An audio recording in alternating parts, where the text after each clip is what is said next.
Hello, readers. Coming up, it's my chat with Tony Hale on Poupelle of Chimney Town. First, I wanted to remind you to check out our website at booksonpod.com. While there, you can sort through past shows by episode number, book title, author's last name, or sort by category. For instance, select the biographies and memoirs, film, TV, and performing arts, or humor category for episode number 190 with Alan Cumming on Baggage. Hello, this is Alan Cumming. My new book is called Baggage Tales from a Fully Packed Life, and you are listening to Books on Pod with Trey Elling. Hello, readers. Tony Hale is a multi-primetime Emmy-winning actor for his work as Gary Walsh on Veep, whose credits also include Arrested Development, Stranger Than Fiction, Toy Story 4, and the new animated film Poupelle of Chimney Town, which is available now on demand. Tony, thank you so much for the time. How you doing today? Good. Thank you for having me, sir. It's my pleasure. So for those who are unfamiliar, what is Poupelle of Chimney Town? Yeah, it's based on this really popular Japanese children's book of the same name. And it's just, honestly, I think it's a message that we all need right now because it's based in hope. And it's about this little character named Lubici, this little boy. And they live in this town of smoke. Everything is smoke. And his father is always like, hey, Lubici, there's stars up there. But everybody in the town doesn't believe the father. He thinks he's crazy, but the kid's like, believes it. And my character comes along, Poupelle, and he's this character who's made of garbage, and they create this friendship, and he takes him on this journey and really believes in Lubici, and they find that hope, and it's just a really life-giving story. And aside from that, it is a stunning movie. The animation is crazy. It is really, really, really beautiful.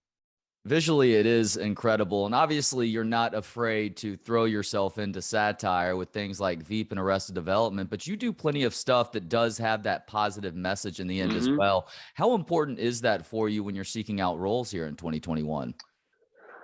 I mean, I'm always thankful to get a gig, but it's like, I do this other show called Mysterious Benedict Society, and the message is so powerful. And I think just we as a world has just been through some really crazy times, especially in the past 2 years. And it's really encouraging to be able to do the work, because I really do believe it can give people encouragement and hope, and strength. So that's exciting.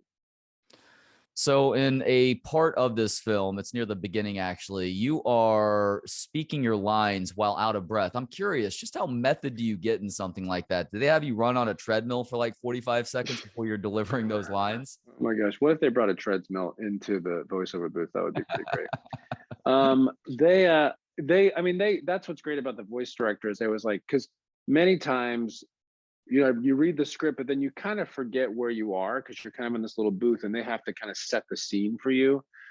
So it's always I'm very thankful for that partnership, because the director's like, you'll do a line, he's like, okay, just FYI, you just ran a mile. So you need to kind of be a little out of breath, and you can just forget that, so it's nice to have that guidance. And then you just kind of start jogging and do, silly stuff. So the young character Lubici was surprised to learn that you, Poupelle, are a really good tailor. What secret skill do you possess that people might be surprised to learn about, Tony?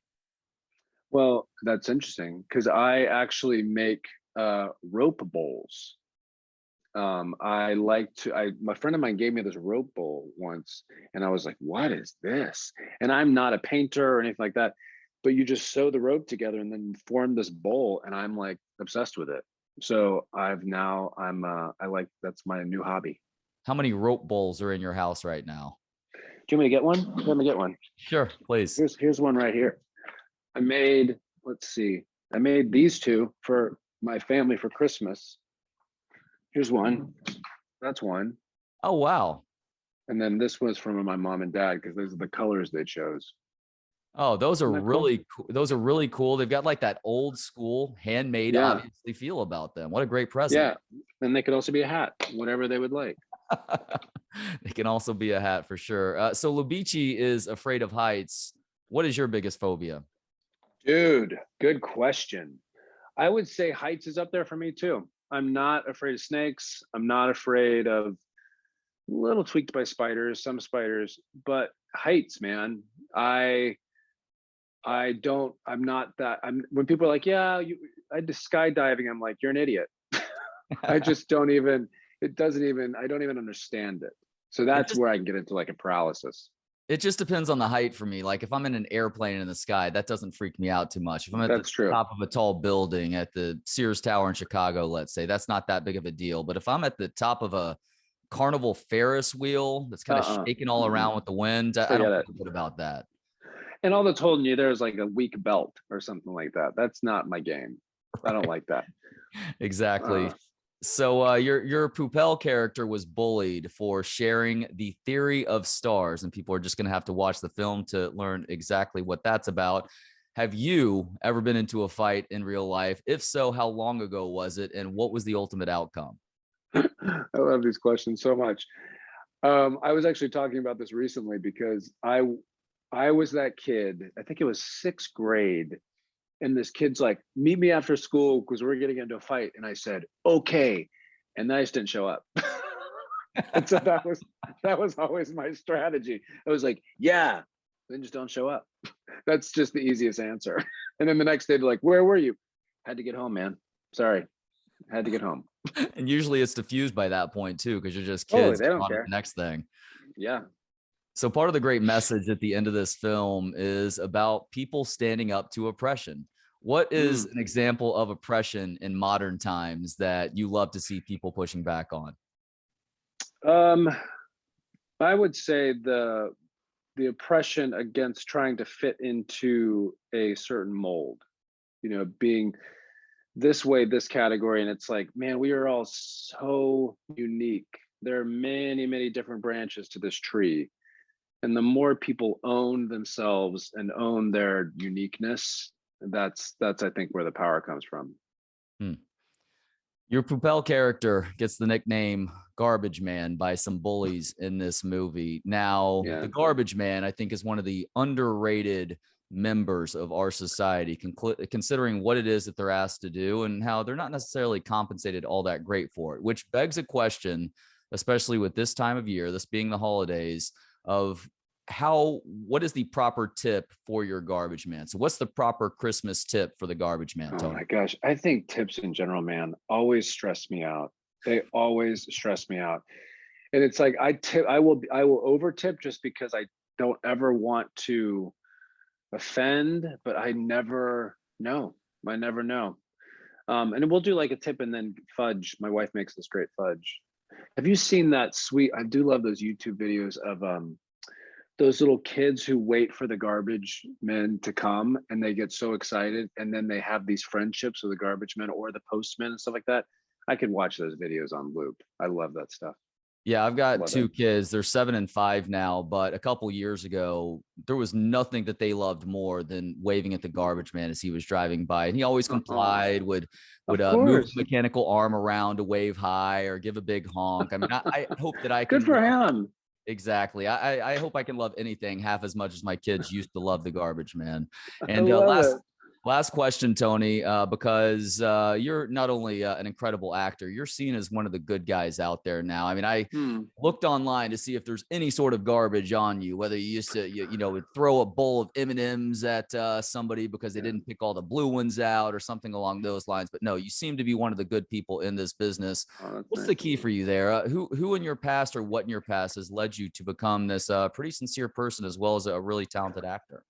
Oh, that's really nice to say. I think there's two things.